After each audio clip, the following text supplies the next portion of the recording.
Start. Alright. Good morning to all. আমার নাম সায়নলা। আমি মনেকালী কনভেনশনাল কলেজের স্টুডেন্ট এবং আমি ম্যাথ ডিপার্টমেন্টের স্টুডেন্ট এবং আমার ফিজিক্সের আগে ইউজ করব আইডিয়া নিয়ে ইউজ করতে। নমস্কার, আমি মহিলা দাস, শরৎ সেকেন্ডারি কলেজের জুলজি ডিপার্টমেন্টের ফিজিক্সের স্টুডেন্ট। নমস্কার, আমি অরিন্দা চক্রবর্তী, আমি শরৎ সেকেন্ডারি কলেজের জুলজি ডিপার্টমেন্টের ফিজিক্সের স্টুডেন্ট।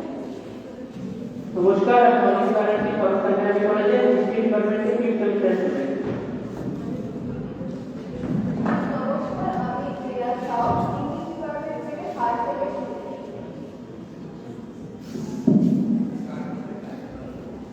ফার্স্ট টাইম বলতে আমরা এই সার্ভেটা কন্ডাক্ট করেছিল, আমরা এই সার্ভেটা করেছি, আমরা কোশ্চেনার মেথোডোলজি দিয়ে করেছি সার্ভেটা এবং আমি কোশ্চেন নাম্বার 1 থেকে কোশ্চেন নাম্বার 2 পর্যন্ত ফার্স্ট এক্সপ্লেন করব, দেন আমার বইটা এটাকে তারপরে কোশ্চেনগুলো এক্সপ্লেন করব।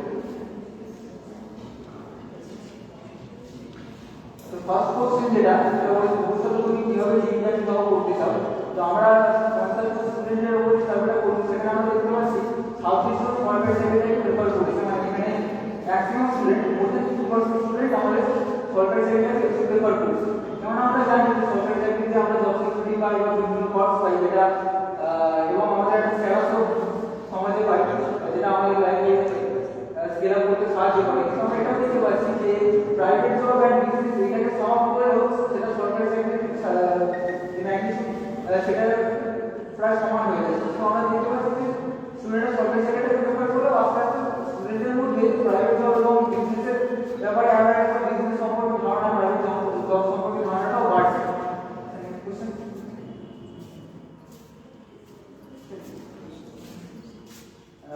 কোশ্চেন নাম্বার 2 বলছে তুমি কোন পর্যায়ে কর্মক্ষেত্রে প্রবেশ করতে চাও।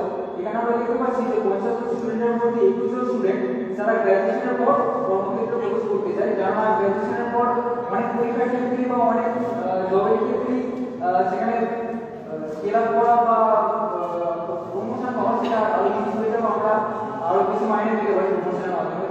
সেই জন্য স্টুডেন্টরা গ্র্যাজুয়েশনের পর কর্মক্ষেত্রে প্রবেশ করাটাকে বেশি প্রেফার করছে।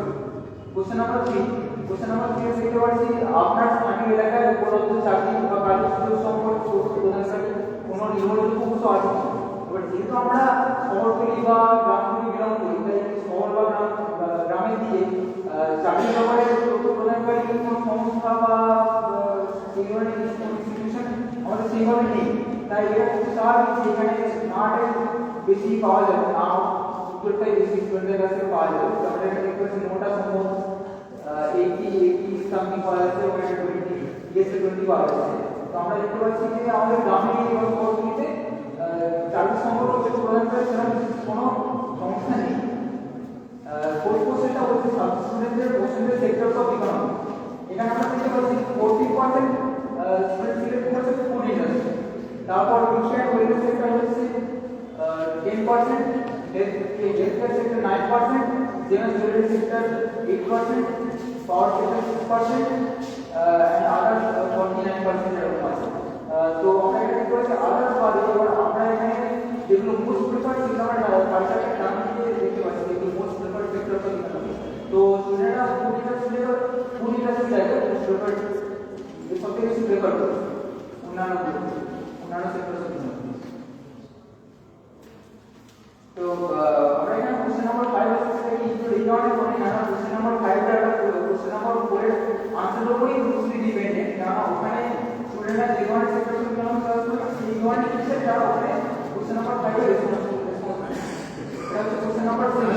আপনার কি এমন কোনো নির্ভরযোগ্য তথ্যের কিছু জানা আছে যেখানে দেশের ভূমিকা সম্পর্কে বিস্তারিত বলা আছে, সেটা আমরা দেখতে পাচ্ছি না রেসপন্সের লিস্ট করা আছে। তো এটা কোশ্চেন নাম্বার 3 টাইপের কোশ্চেন নাম্বার 3 এর ডেটা এনালিসিস সাপোর্ট করছে, মানে তথ্য প্রদানকারী নির্দিষ্ট আমাদের শহরগুলিতে সেইভাবে নেই। কোশ্চেন নাম্বার 8 আপনার কি মনে হয় যে আপনার পছন্দের কাজটি করার জন্য নিজের পর্যাপ্ত যোগ্যতা আছে। এখানেও ইয়েসটা কম এবং নোটা বেশি। ম্যাক্সিমাম স্টুডেন্ট বলছে না আমাদের এখনো যেহেতু আমরা গ্র্যাজুয়েশন করছি আমাদের ড্রিম জব বা তার ভবিষ্যতে কাজটা করতে সেই সম্পর্কে বিশেষ সেরকম এক্সপিরিয়েন্স নেই বা স্কিল নেই। কোশ্চেন নাম্বার 9 বলছে কর্মক্ষেত্রে প্রবেশায়টা আপনার জ্ঞান এবং দক্ষতা কিভাবে বৃদ্ধি করার প্রস্তাব করছে। এখানে দেখতে পাচ্ছি 50 জন স্টুডেন্টের মধ্যে 31 জন স্টুডেন্ট কৃষক ও কাজের জায়গায় হাত কমানোর প্রশিক্ষণ এটাই বেশি প্রেফার করেছে।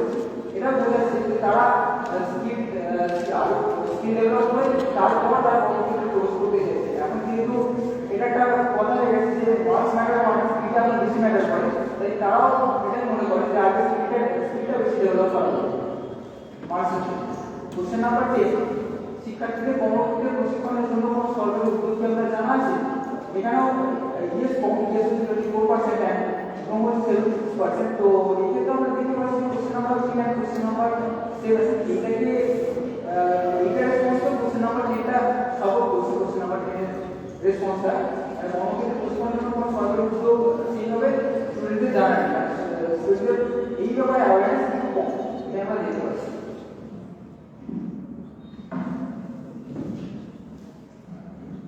আমরা টোটাল 50 জন স্টুডেন্টের উপর সার্ভে করেছি এবং কোশ্চেন নাম্বার 11 এ আমরা দেখতে পাচ্ছি বেশিরভাগ স্টুডেন্টই জানে না অপশন উত্তরটি দিয়েছেন এবং কিছু স্টুডেন্ট 1 লাখ আপ এই অপশনকে চুজ করেছে। অর্থাৎ সুতরাং এখান থেকে আমরা বুঝতে পারছি তাদের দক্ষতা বা স্কিল অর্জনের জন্য একটি বেশ বিশাল অ্যামাউন্টের টাকা প্রয়োজন বলে তারা মনে করেন, যেটা মধ্যবিত্ত স্টুডেন্টদের পক্ষে ব্যয় করা সম্ভব নয়। এবং পাশাপাশি যে সরকারি প্রশিক্ষণগুলি জানা আছে যেখানে স্বল্প মূল্যে ছাত্রছাত্রীদের প্রশিক্ষণ দেওয়া হয় সেগুলো সম্পর্কে স্টুডেন্টরা অবগত নয়। এবং এই ইন্টারনেটের যুগে বেশিরভাগ স্টুডেন্টই মোবাইল ইউজ করে, কিন্তু মোবাইলটাকে তারা এই সমস্ত সোর্সের দিকে কাজে লাগাচ্ছে না যার সম্বন্ধে তারা এই ধরনের ধারণাগুলো পেতে পারে। সুতরাং বেশিরভাগ স্টুডেন্ট কমিউনিটির মধ্যে এই বিষয়ে তারা অবগত নয়। কোশ্চেন নাম্বার 12 আমরা দেখতে পাচ্ছি বেশিরভাগ স্টুডেন্টই অভিভাবক আর ব্যাংক ঋণ এই দুটো অপশন সিলেক্ট করেছে। অর্থাৎ তারা মনে করেন যে তাদের দক্ষতা অর্জনের যে তহবিল বা ফান্ড সেটা তাদের অভিভাবক এবং ব্যাংক ঋণ এই দুটি থেকে পাওয়া যেতে পারে। কোশ্চেন নাম্বার 13 আমরা দেখতে পাচ্ছি যে তাদের দক্ষতা ঋণ সম্পর্কে তারা কোনো রকম রেসপন্স তারা যেটা দিয়েছে তারা না অ্যানসারটা বেশি প্রেফার করেছে, কারণ তারা এই বিষয়ে সেরকমভাবে অবগত নয়। কোশ্চেন নাম্বার 14 আমরা দেখতে পাচ্ছি এখানেও সেমভাবে বেশিরভাগ স্টুডেন্টই না উত্তরটি দিয়েছেন, কারণ স্কিল ইউনিভার্সিটি অর্থাৎ যেটা মাধ্যমে হাতে কলমে কাজ ট্রেনিং টেকনিক্যাল স্কিল ইত্যাদি শেখানো হয় সেই বিষয়ে স্টুডেন্ট কমিউনিটির মধ্যে যথেষ্ট ধারণা নেই।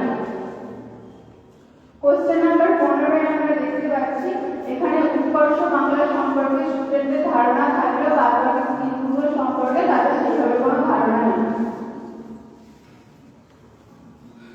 কোশ্চেন নাম্বার 16 আমরা দেখতে পাচ্ছি আপনার মতে নিম্নলিখিত কোন কোন তথ্য শিক্ষার্থীদের কাছে সঠিক ক্যারিয়ার পরিকল্পনার জন্য সহজে উপলব্ধ হওয়া উচিত। এখানেও বেশিরভাগ স্টুডেন্টই করে সবগুলি অর্থাৎ স্থানীয় জেলা রাজ্য জাতীয় পর্যায়ে অদ্ভুত ভবিষ্যতে চাকরি প্রাপ্যতার ধরন ইত্যাদি যে অপশনগুলো আছে এই সবকটি সিলেক্ট করেছেন, কারণ তাদের মনে হয় এই সবকটি উত্তরই তাদের অপশনে তাদের ক্যারিয়ার পরিকল্পনার জন্য সঠিক। কোশ্চেন নাম্বার 17 আমরা দেখতে পাচ্ছি স্বামী বিবেকানন্দ মেডিকাম স্কলারশিপ সাধারণত একাদশ দ্বাদশ আন্ডার গ্র্যাজুয়েট ও পোস্ট গ্র্যাজুয়েট শ্রেণী অর্থাৎ অপশন বি তারা এই উত্তরটি দিয়েছেন, কারণ তারা মনে করেন যে স্বামী বিবেকানন্দ স্কলারশিপ যেটা সেটা সাধারণত একাদশ থেকে পোস্ট গ্র্যাজুয়েট স্তর পর্যন্ত বিভিন্ন স্তরের ছাত্রছাত্রীরা পেয়ে থাকে। সুতরাং তারা এই বিষয়ে অবগত। কোশ্চেন নাম্বার 18 আমরা দেখতে পাচ্ছি স্বামী বিবেকানন্দ মেধা ও আয়োজিত প্রকল্প সম্পর্কে নিচের কোনটি সঠিক। এখানে বেশিরভাগ ছাত্রছাত্রী সেই উত্তরটি দিয়েছেন, অর্থাৎ এটি মেধাবী কিন্তু আর্থিকভাবে দুর্বল ছাত্রছাত্রীদের জন্য আর্থিক সাহায্য কর্মসূচি, যেটা একদমই সঠিক। এরপর আমি আমার পরবর্তী ক্লাসমেট রবীন্দ্র চক্রবর্তীকে অনুরোধ করব কিছু কোশ্চেন আলোচনা করার জন্য। 4 মিনিট। আন্ডারগ্রেজুয়েট কোর্সে পাঠরত ছাত্রছাত্রীদের জন্য এসপিএসসিএর প্রকল্প সম্বন্ধে নিচের কোনটি সঠিক। এক্ষেত্রে আমরা দেখতে পাচ্ছি সি অপশনটি বেশিজন সিলেক্ট করেছে, অর্থাৎ তারা এই ব্যাপারে জানে বলে আমরা ধরে নিতে পারি বা তারা বেশিটা পেয়ে থাকি। কোশ্চেন নাম্বার 20 স্বামী বিবেকানন্দ মেধা আয়োজিত একটি প্রকল্প থেকে নিচের কোন তথ্যটি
68% স্টুডেন্ট 10 বছর সিলেক্ট করেছে, 10 বছরই পশ্চিমবঙ্গের অধিবাসী হওয়া সরকারি ছিল।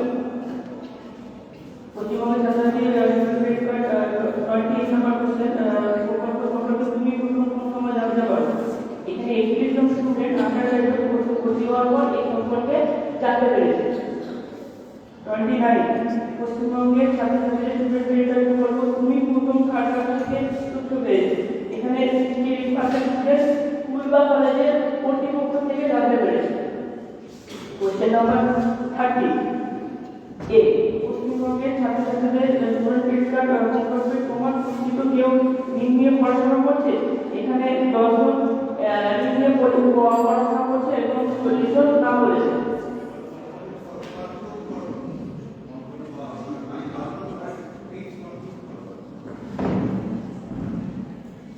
এখানে আমরা 50 জন সার্ভে করে দেখতে পাচ্ছি যে কনফিউশন আছে এটাই যে সরকারি চাকরির পাশাপাশি প্রাইভেট জব এবং বিজনেসকেও একটা বিশেষ গুরুত্বপূর্ণ দেওয়া হয়েছে, কিন্তু আমাদের এখনো স্থানীয় এলাকায় সেই ধরনের কোনো তথ্য দেওয়ার এরকম কোনো পারফেক্টলি কোনো জায়গা নেই বা তথ্য সঠিকভাবে ছাত্রছাত্রী বা শিক্ষার্থীদের কাছে পৌঁছায় না এখনো অবধি।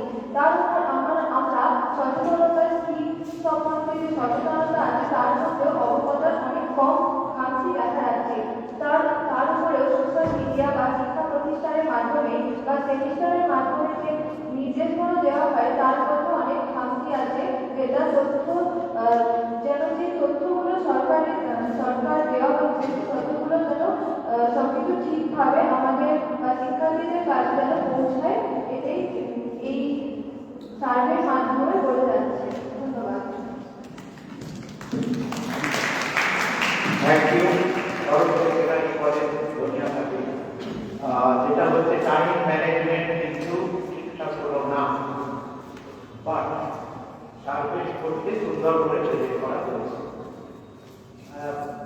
আমার দুটো সার্ভে থেকে দুটো জিনিস আমার চোখে পড়লো, আমি জানি না এটা নিয়ে আপনারা ভাবনা চিন্তা করেছেন কেন। শরৎ সেন্টিনারি কলেজ একটি গ্রামের দিকে কলেজ, সেখানে দেখা যাচ্ছে সার্ভে রিপোর্টে ফুড ইন্ডাস্ট্রিতে স্টুডেন্টদের উৎসাহ বেশি। এর কোনো কারণ সার্ভের সঙ্গে খোঁজা হয়েছে, কারণ গ্রামের দিকে হলে অ্যাগ্রোভেস্ট ইন্ডাস্ট্রিতে উৎসাহ থাকার কথা ছিল, ফুড ইন্ডাস্ট্রিতে 4 নম্বর কি 5 নম্বর সাইডে দেখলাম দেখা যাচ্ছে ফুড ইন্ডাস্ট্রি ম্যাক্সিমাম ছাত্রছাত্রী চয়েস করেছে। এর কারণ খোঁজা হয়েছে কিনা জানি না, যদি কারণ আপনাদের জানা থাকে অবশ্যই জানাবেন। সেক্ষেত্রে আপনারাই বলছেন যে গভর্নমেন্ট কি বা চাকরির সুযোগ আছে, কোথায় ট্রেনিং হয়, এই সম্পর্কে ছাত্রদের কোনো ধারণা নেই, আপনারা দেখতে। আবার এটাও বলছেন প্রত্যেকে মোবাইল ইউজ করে, কেন ধারণা নেই। তাহলে এখান থেকে একটা প্রশ্ন ওঠে যে কেন ধারণা নেই, এটা জানার চেষ্টা করলে ভালো। মোবাইল আছে, স্মার্টফোন আছে, সবই দেখা যাচ্ছে, অথচ ধারণা নেই। এটার কি কারণ এইরকম যে মোবাইল আসক্তিটা অন্যদিকে রিল বা এসবের ক্ষেত্রে? আমি জানি না, সেটা যদি সার্ভে করতে আসে বললে ভালো হয়। তারপর হচ্ছে এখানেও তাই কোনো স্ট্যাটিস্টিক্যাল নেই, যার ফলে এটা হলো কতটা সিগনিফিকেন্ট সেই প্রশ্ন থেকে যাচ্ছে। আমার তরফ থেকেই বলতে পারেন স্যার, আপনি লাস্টে যেটা বললেন যেটা হচ্ছে central tendency mode, medium mode, এইগুলো আমি এইসব জিনিসগুলো আমি অ্যাজ এ ম্যাথ স্টুডেন্ট এখানে যেহেতু ABCD মানে অ্যালফাবেটিক্যাল ডেটা আছে, নিউমেরিক্যাল ডেটা নেই, তাই অ্যালফাবেটিক্যাল ডেটার উপর কি হবে সেন্ট্রাল টেন্ডেন্সি বা স্ট্যাটিস্টিক্যাল মেথড ইউজ করতে হয় সেটা আমার জানা নেই। এক্ষেত্রে যদি সংখ্যার তথ্য থাকতো সেক্ষেত্রে আমি এই ধরনের টুলসগুলো ইউজ করতে পারতাম। তো সেটা হলে এই ধরনের central tendency medium mode use করা যায়, কিন্তু যেখানে অ্যালফাবেটিক্যাল ডেটা এখানে ইউজ করা যায় না, সেটা আমি এড়িয়ে যাই। হ্যাঁ, সেন্ট্রাল টেন্ডেন্সি কি মেথড আমরা বলি মিড মিডিয়ান মোড, তাই তো? মোড মানে কি? সবচেয়ে বেশি যেটা আমার ABCর মধ্যে সবচেয়ে বেশি যেটা সেটাই মোডাল টেন্ডেন্সি, তাহলে এটা সেন্ট্রাল টেন্ডেন্সি মেথড হলো তো? তাহলে নিউমেরিক্যাল ডেটা না হলো মেথড করা গেল। আসলে মধ্যে গিয়ে পড়ে যাচ্ছে, কিন্তু আর ডিসপারশন ডিসপার্সনের মেজারটি রেঞ্জ একটা মেজার। তো রেঞ্জ মানে আমি বলতে পারি সরকারি চাকরি, বেসরকারি চাকরি, ব্যবসা, অর্থাৎ ABCD, এটাই আমার টোটাল রেঞ্জ। রেঞ্জটাও একটা ডিসপার্সনের মেজার।